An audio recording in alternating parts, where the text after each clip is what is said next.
নমস্কার বন্ধুরা, নুরির হার ইউটিউব চ্যানেলে সবাইকে স্বাগত জানাই। তো আজকে প্রিয় মানুষটির জন্য পাঞ্জাবিতে আমার পছন্দের ফেব্রিকের নকশা আঁকছি, আর তার সঙ্গে শোনাচ্ছি গীতা মাহাত্ম্য।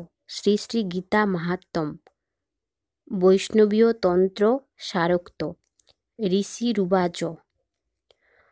তো এই গীতা মাহাত্ম্য, গীতা পাঠ করার পরে গীতা মাহাত্ম্য পাঠ করলে তবেই গীতা পাঠের ফল লাভ হয়।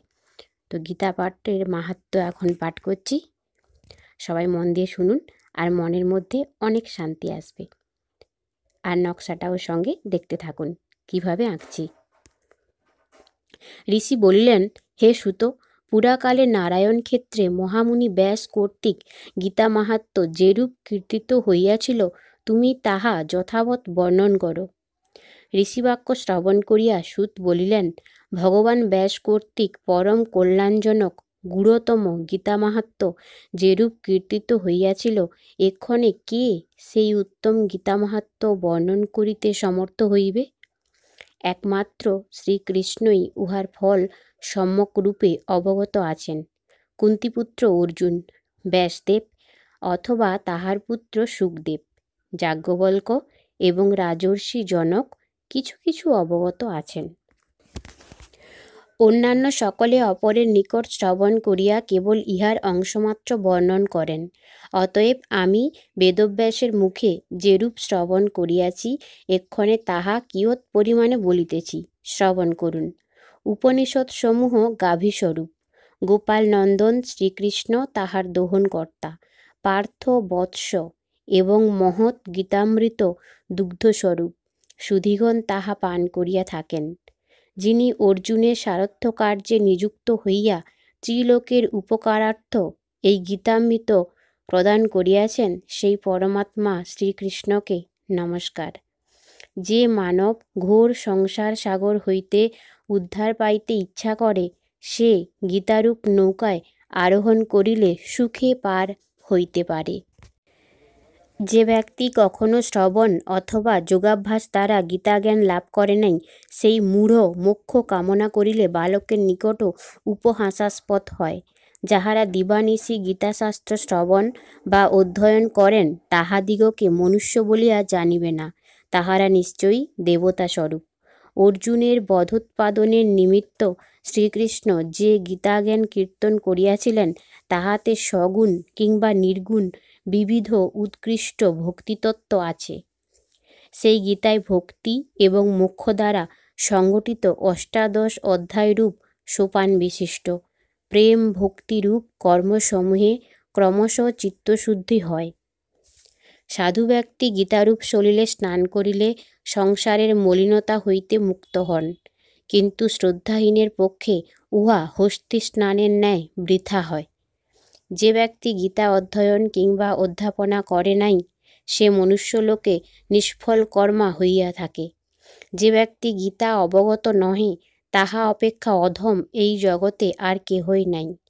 তাহার জ্ঞান কুলশীল এবং মানবদেহকে অধিক। যে ব্যক্তি গীতার তাৎপর্য জ্ঞান অবগত নহে, তাহার অপেক্ষা অধম আর কেহ নাই।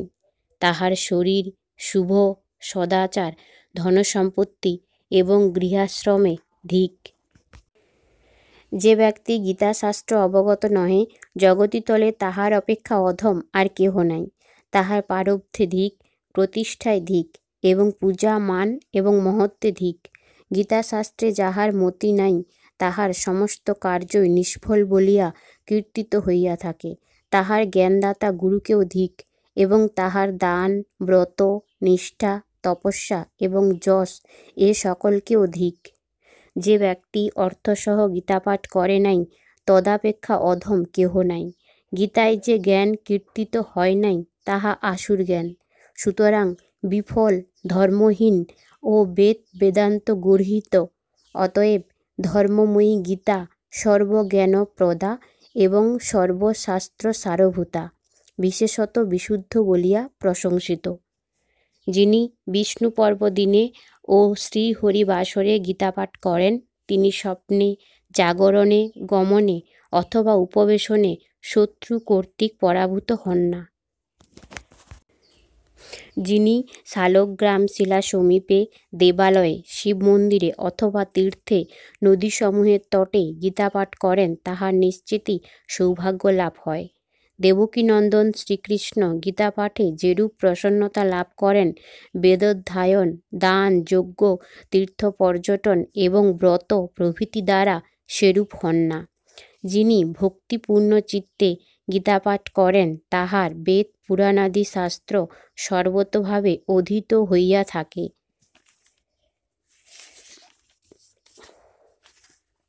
যজ্ঞস্থানে, সিদ্ধপীঠে, শালগ্রাম শিলার সম্মুখে, সৎসভায় এবং বিষ্ণু ভক্তের সম্মুখে গীতাপাঠ করিলে পরম সিদ্ধি লাভ হয়। যিনি প্রতিদিন গীতাপাঠ বা গীতার তাৎপর্যার্থ শ্রবণ করেন, তিনি দক্ষিণাসহ কৃত অশ্বমেধ প্রভৃতি যজ্ঞসমূহের ফল প্রাপ্তি হইয়া থাকে। যিনি পরমধন গীতার অর্থ শ্রবণ করেন অথবা কীর্তন করেন, কিংবা যিনি অপর ব্যক্তিকে শ্রবণ করান, তিনি পরমপদ লাভ করেন। যিনি যথাবিধি ভক্তিসহ পরিশুদ্ধ গীতা পুস্তক সাদরে অর্পণ করেন, তাহার ভার্যা প্রিয়া হয়।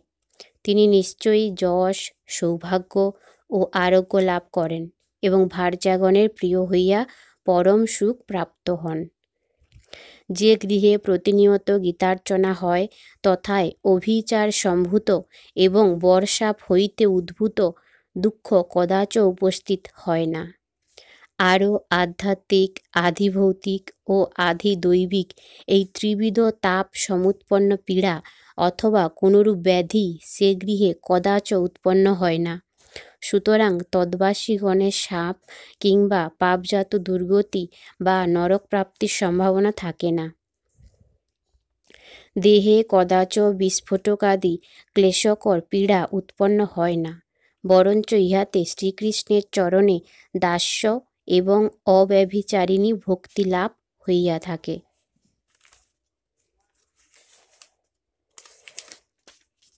যিনি সতত গীতাভ্যাসে নিরত থাকেন, তিনি প্রারব্ধভোগী হইলেও সমুদয় জীবগণের সহিত তাহার সখ্যভাবই জন্মে। তিনি মুক্ত ও সুখী হইয়া কর্মে লিপ্ত হন না। গীতাধ্যায়ী ব্যক্তি মহাপাতক বা অতিপাতকজনক কার্য করিলেও নলিনী দলগত জলের ন্যায় কোনো পাপই তাহাকে স্পর্শ করিতে পারে না। অনাচারজনিত অথবা অবাচ্য কথন সম্ভূত, অভক্ষ ভক্ষণজাত, অস্পৃশ্য স্পর্শনজনিত, জ্ঞান ও অজ্ঞানকৃত এবং প্রাত্যহিক অবৈধ ইন্দ্রিয়জাত সম্ভোগজাত পাপ সমুদয় গীতাপাঠের দ্বারা তৎক্ষণাৎ বিনষ্ট হয়। গীতাপাঠ কর্তা সর্বত্র আহার ও সর্বথা প্রতিগ্রহ করিলেও তজ্জাত পাপে কদাপি লিপ্ত হন না। অবিধিপূর্বক সর্বরত্নপূর্ণা বসুন্ধরা গ্রহণ করিলেও একবার মাত্র গীতাপাঠ দ্বারা তৎসমুৎপন্ন পাপাদি হইতে মুক্ত হইয়া শুদ্ধ স্ফটিকবৎ নির্মল হন। যিনি সর্বদা গীতাপাঠ করেন, তিনি সাগ্নিক, তিনি জাপক, তিনি ক্রিয়াবান এবং তিনি পণ্ডিত। তিনি দর্শনীয়, তিনি ধনবান, তিনি যোগী, তিনি জ্ঞানী, তিনি যাজ্ঞিক, তিনি যাজক এবং তিনি সর্ববেদার্থ দর্শক। যে স্থানে গীতা থাকে এবং নিত্য পাঠ হয়, তথায় ধরাস্থিত প্রয়াগাদি তীর্থসমূহ বিরাজিত থাকে। সকল দেবতা, ঋষিগণ ও যোগীগণ গীতাপাঠকের দেহে দেহরক্ষক হইয়া মৃত্যু পর্যন্ত সর্বদা বাস করেন। যে স্থলে গীতাপাঠ হয়, তথায় বাল্যকৃষ্ণ গোপাল ও নারদ ধ্রুবাদি পার্ষদগণ সহ শীঘ্রই সহায়স্বরূপ হন। যেখানে গীতার বিচার, পঠন ও পাঠন হয়, তথায় ভগবান শ্রীকৃষ্ণ শ্রী রাধিকা সহ প্রমোদিত হন। শ্রী ভগবান বলিলেন, হে পার্থ, গীতাই আমার হৃদয়, গীতাই আমার উত্তম সারস্বরূপ, গীতাই আমার জ্ঞান, গীতাই আমার অব্যয় জ্ঞান, গীতাই আমার উত্তম স্থান, গীতাই আমার পরম পথ, গীতাই আমার পরম গুহ্য বস্তু এবং আমার গুরু। আমি গীতার আশ্রয়ে অবস্থিত আছি, গীতাই আমার উৎকৃষ্ট গৃহ। আমি গীতাজ্ঞান আশ্রয় করিয়াই ত্রিলোক পালন করিয়া থাকি। গীতাই আমার সর্বোৎকৃষ্টা বিদ্যা এবং ব্রহ্মরূপা, ইহাতে সন্দেহ নাই। গীতাই অর্ধমাত্রা অক্ষরানিক্তা এবং অনির্বচনীয় পদসম্মানিতা বিদ্যারূপা। হে পাণ্ডব, গীতার গোপনীয় নাম সকল বলিব, শ্রবণ কর, যাহার কীর্তনে তৎক্ষণাৎ পাপসমূহ বিনষ্ট হয়। গঙ্গা, গীতা, সাবিত্রী, সীতা, সত্যা, পতিব্রতা, ব্রহ্মাবলী, ব্রহ্মবিদ্যা, ত্রিসন্ধ্যা, মুক্তি গেহিনী, অর্ধমাত্রা, ত্রিসন্ধ্যা, ভবগ্নি, ভ্রান্তিনাশিনী, বেদত্রয়ী, পরানন্দা, তত্ত্বার্থ জ্ঞান মঞ্জরি। যিনি এই নাম সকল প্রত্যহ জপ করেন, তিনি ইহলোকে জ্ঞান ও সিদ্ধি লাভ করেন এবং অন্তে পরমপদ প্রাপ্ত হন। গীতা সম্পূর্ণরূপে পাঠে অসমর্থ হইলে অর্ধাংশ মাত্র পাঠ করিবে, তাহাতে গোদান তুল্য পুণ্যলাভ হইবে, সন্দেহ নাই। তৃতীয়াংশ পাঠকারী সোমযাগের এবং ষষ্ঠভাগ পাঠকারী গঙ্গা স্নানের ফল লাভ করেন। প্রত্যহ সর্বদা 2 অধ্যায় পাঠ করিলে ইন্দ্রলোকে প্রাপ্তি হয় এবং তথায় নিশ্চয়ই এক কল্পকাল বাস হইয়া থাকে। যে ব্যক্তি প্রত্যহ ভক্তিযুক্ত মনে 1 অধ্যায় মাত্র পাঠ করেন, সেই ব্যক্তি রুদ্রলোকে গমন এবং তথায় রুদ্রের গণ হইয়া চিরকাল বাস করিতে পারেন। যে ব্যক্তি প্রত্যহ কোনো অধ্যায়ের অর্ধাংশ কিংবা চতুর্থাংশ পাঠ করেন, তিনি শত মন্বন্তর সমকাল সূর্যলোকে বাস করেন। যিনি প্রত্যহ গীতার 10টি, 7টি, 5টি, 4টি, 3টি, 2টি, 1টি বা অর্ধ শ্লোক মাত্রও পাঠ করেন, তাহার অযুত সংখ্য বর্ষকাল চন্দ্রলোকে বাস হইয়া থাকে। গীতার অর্ধ শ্লোক বা একটি পদ বা একটি অধ্যায় মাত্র স্মরণ করিতে করিতে দেহত্যাগ করিলে দেহত্যাগকারীর পরম পদ প্রাপ্তি হয়। যিনি অন্তিমকালে গীতার অর্থ বা গীতাপাঠ শ্রবণ করেন, তিনি মহাপাপী হইলেও তাহার মোক্ষপ্রাপ্তি হইয়া থাকে। যিনি গীতা পুস্তকের সহিত সংযুক্ত হইয়া প্রাণত্যাগ করেন, তিনি বৈকুণ্ঠ ধামে গমন করিয়া বিষ্ণুর সহিত আনন্দ উপভোগ করেন। 1 অধ্যায় গীতার সহিত সংযুক্ত হইয়া মৃত্যু হইলে মনুষ্যজনিতে জন্মলাভ হয় এবং পুনরায় গীতাভ্যাসের দ্বারা উত্তম মুক্তিলাভ হইয়া থাকে। গীতা এই শব্দ উচ্চারণ করিতে করিতে যাহার মৃত্যু হয়, তিনি উত্তম গতি লাভ করেন। গীতাপাঠ পূর্বক যে যে কর্ম অনুষ্ঠিত হয়, সেই সকল কর্ম নির্দোষ ও পূর্ণতা প্রাপ্ত হয়। যে ব্যক্তি শ্রাদ্ধকালে পিতৃগণের উদ্দেশ্যে গীতাপাঠ করেন, তাহার প্রতি পিতৃগণ সন্তুষ্ট হন এবং তিনি নরক হইতে স্বর্গে গমন করেন। গীতাপাঠে পিতৃগণ শ্রাদ্ধে তৃপ্ত হইয়া পুত্রগণকে আশীর্বাদ করিতে করিতে পিতৃলোকে গমন করেন। চামরসহ গীতা পুস্তক দান করিলে তদ্বারা সেই দিবসেই সম্যক প্রকারে কৃতার্থতা লাভ করেন। যিনি সুবর্ণ সংযুক্ত গীতা পুস্তক বিদ্বান ব্রাহ্মণকে দান করেন, তাহার পুনর্জন্ম হয় না। যিনি 100 গীতা পুস্তক দান করেন, তিনি পুনর্জন্ম রহিত হইয়া ব্রহ্মলোকে গমন করেন। গীতা দান প্রভাবে বিষ্ণুলোকে সপ্তকল্প পরিমিত কাল অবস্থানপূর্বক বিষ্ণুর সহিত বাস করিয়া আনন্দ লাভ করা যায়। সম্যকরূপে গীতার্থ শ্রবণপূর্বক যিনি গীতা দান করেন, শ্রী ভগবান তাহার প্রতি প্রীত হইয়া তাহাকে সকল মনোভীষ্ট প্রদান করেন। যে ব্যক্তি অমৃতরূপিণী গীতা শ্রবণ বা পাঠ না করে, সে হস্তস্থিত অমৃত ত্যাগ করিয়া বিষ ভক্ষণ করে। যে ব্যক্তি সংসার দুঃখে পীড়িত, তাহার গীতাজ্ঞান লাভ, গীতামৃত পান এবং শ্রী ভগবানে ভক্তিলাভ করিয়া জগতে সুখী হওয়া উচিত। জনকাদি রাজন্যবর্গ গীতার আশ্রয় গ্রহণপূর্বক জগতীতলে নিষ্পাপ হইয়া অন্তে পরমপদ প্রাপ্ত হইয়াছেন। গীতা লোকের মধ্যে ইতর বিশেষ না রাখিয়া সকলের মধ্যে সমানভাবে জ্ঞানরূপা ও ব্রহ্মস্বরূপিণী হইয়া অবস্থিতা আছেন। যে ব্যক্তি অভিমান ভরে অথবা গর্বের বশবর্তী হইয়া গীতার নিন্দা করেন, সেই ব্যক্তি প্রলয়কাল পর্যন্ত ঘোর নরকে পতিত থাকে। যে মূঢ়াত্মা অহংকারে বশীভূত হইয়া গীতার্থের অবমাননা করে, সেই ব্যক্তি কল্পকাল পর্যন্ত নরকে পচিতে থাকে। নিকটে থাকিয়া কথিত গীতার অর্থ যে ব্যক্তি না শ্রবণ করে, সে ব্যক্তি বহুবার শূকর হইয়া জন্মগ্রহণ করে। যে ব্যক্তি গীতাগ্রন্থ অপহরণ করিয়া লইয়া আসে, তাহার গীতাপাঠে কোনো ফল হয় না। যে ব্যক্তি গীতার্থ শ্রবণপূর্বক পরমাত্মা জ্ঞানে হর্ষযুক্ত না হয়, উন্মত্ত ব্যক্তির পরিশ্রমের ন্যায় ইহলোকে তাহার সমস্তই নিষ্ফল হয়। গীতা শ্রবণপূর্বক পরমাত্মার প্রীতির নিমিত্ত সুবর্ণ, ভোজ্য এবং পট্টবস্ত্র নিবেদন করিবে। গীতা পাঠককে নানা দ্রব্য, বস্ত্রাদি উপহার দ্বারা বহুভাবে পূজা করিলে ভগবান তুষ্ট হন। সুত বলিলেন, ঋষে, ভগবান শ্রীকৃষ্ণই গীতা মাহাত্ম্য বর্ণনা করিয়াছিলেন। যে ব্যক্তি গীতা পাঠান্তে শ্রীকৃষ্ণ প্রোক্ত এই পুরাতন গীতা মাহাত্ম্য পাঠ করেন, তিনিই যথোক্ত ফল লাভ করিয়া থাকেন।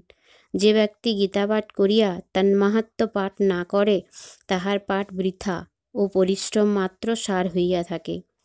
যিনি মাহাত্ম্য সমন্বিত গীতা পাঠ করেন বা শ্রদ্ধা সহকারে শ্রবণ করেন, তাহার পরম গতি লাভ হয়।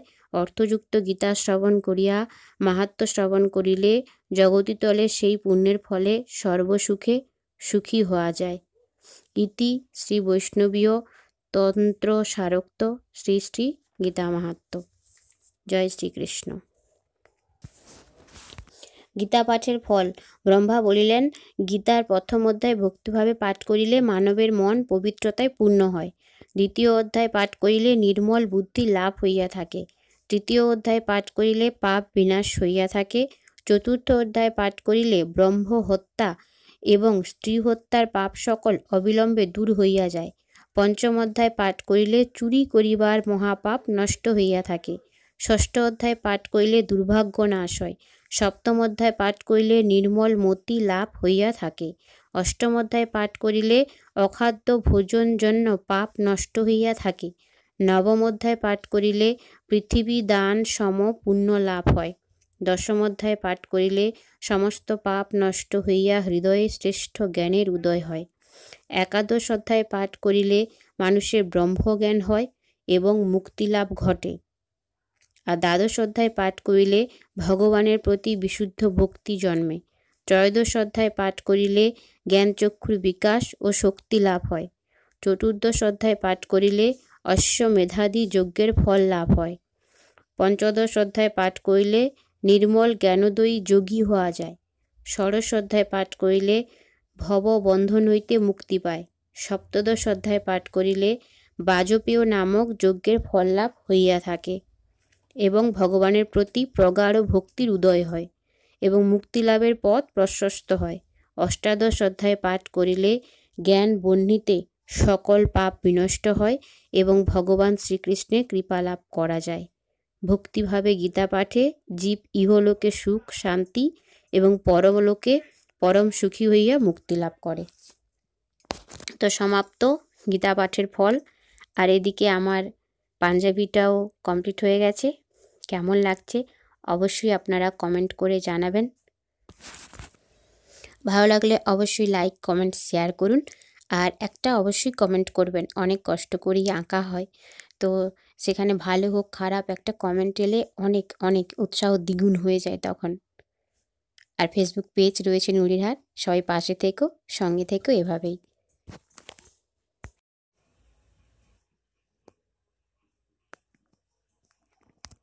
এটা হচ্ছে বডি, এটা হচ্ছে গলার কাজটা।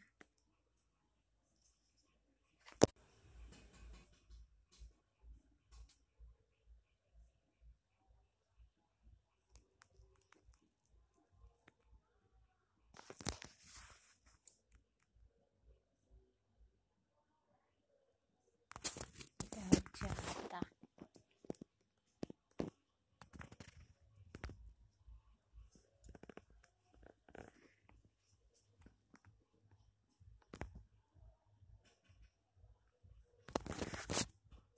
তো বন্ধুরা কেমন লাগছে জানাও। ভালো লাগলে লাইক করো, শেয়ার করো আর সাবস্ক্রাইব করো নুরির হাট। পাঞ্জাবিতে ফেব্রিকের নকশা যদি পছন্দ হয়ে থাকে বা আপনারাও যদি এরকম পাঞ্জাবিতে ফেব্রিকের নকশা করাতে চান, তো আমাকে কমেন্ট করে জানান, তো অবশ্যই আমি করে দেব। Thank you so much.